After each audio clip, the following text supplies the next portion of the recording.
So basically anybody who comes at me going these the conservative right or these liberals, like, I just zone out. I can't even talk to you if you're actually still looking at it like those are two choices that you're getting. You're not. It's the same. Once you get past a certain level, it just seems like it's all the same. Yeah, you've jumped in the river and you act accordingly, or you get that convertible ride in Dallas.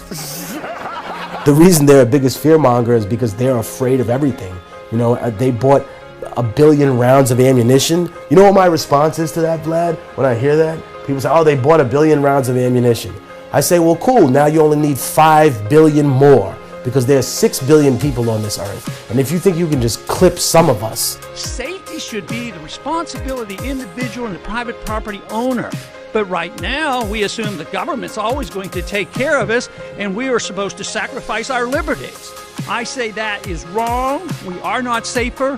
And we also know there are individuals who are making money off this. Michael Chertoff. I mean, here's a guy that was the head of the TSA selling the equipment. And the equipment's questionable. We don't even know if it works, and it may well be dangerous to our health. The way I see this, if this doesn't change, I see what has happened to the American people is we have accepted the notion that we should be treated like cattle. Make us safe, make us secure, put us in the barbed wire, feed us, fatten us up, and then they'll eat us. There's no way Michael Jackson should have, or whoever Jackson, should have $1 million, $1 billion, and then there's people starving. There's no way.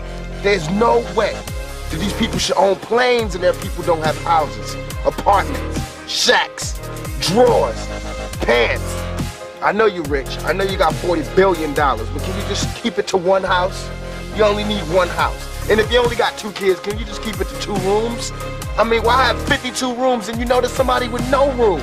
It just don't make sense to me. Are you seriously telling me that the corporate world, companies like Monsanto and Pfizer, are operating on behalf of us, ordinary people? Is that your argument? Are you coming on Newsnight, a great British institution, to say that corporations like Vodafone, Amazon, sometimes Google, yes, who don't pay their taxes, sometimes country, yes, who are aided and sometimes assisted by our government, while people fill the squares arrested for possessing tarpaulin so they can peacefully protest, you want to say that corporates are getting a rough ride? We need to become free people again, not freed people. I'll say it again. We need to be free people, not freed people. While those weapons are created and owned by this government, they are harmless without people willing to use them. Those who send us to war do not have to pull a trigger or lob a mortar round. They do not have to fight the war, they merely have to sell the war. They need a public who is willing to send their soldiers into harm's way. They need soldiers who are willing to kill and be killed without question.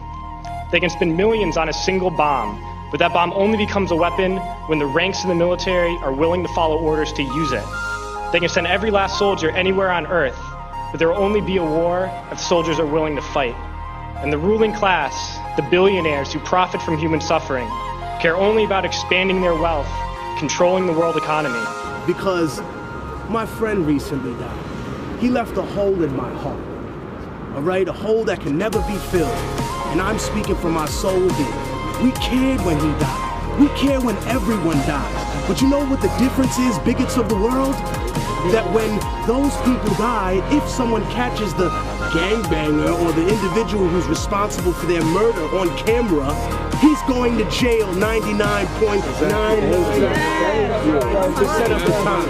And when we catch an officer of the law who's supposed to know the law, and in my opinion should be held to that law to the highest standard of other citizens.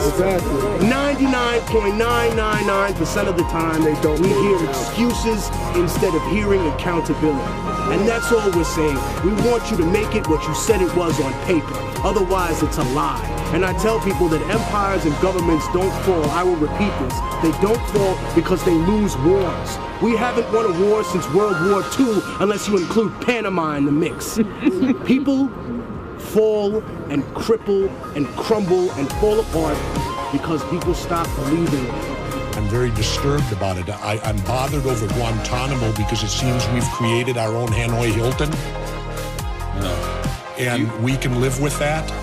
I have a problem. I would criticize President Obama on this level. It's a good thing I'm not president, because I would prosecute every person that was involved in that torture. I would prosecute the people that did it. I would prosecute the people that ordered it, because torture is against the law. I'll put it to you this way. You give me a waterboard, Dick Cheney, and 1 hour, and I'll have him confess to the Sharon Tate murders. A victim for real. I really got my ass beat. I really don't like police. I didn't say that. Where you at right there? Oh, I didn't say that. That's not what it says. Okay. It says, I'm a victim for real. Everything I talk is for real. I really got my ass beat. I really don't like them. The interviewer wrote police. Did you mean police? No. What did you mean? I really don't like crooked police. Okay.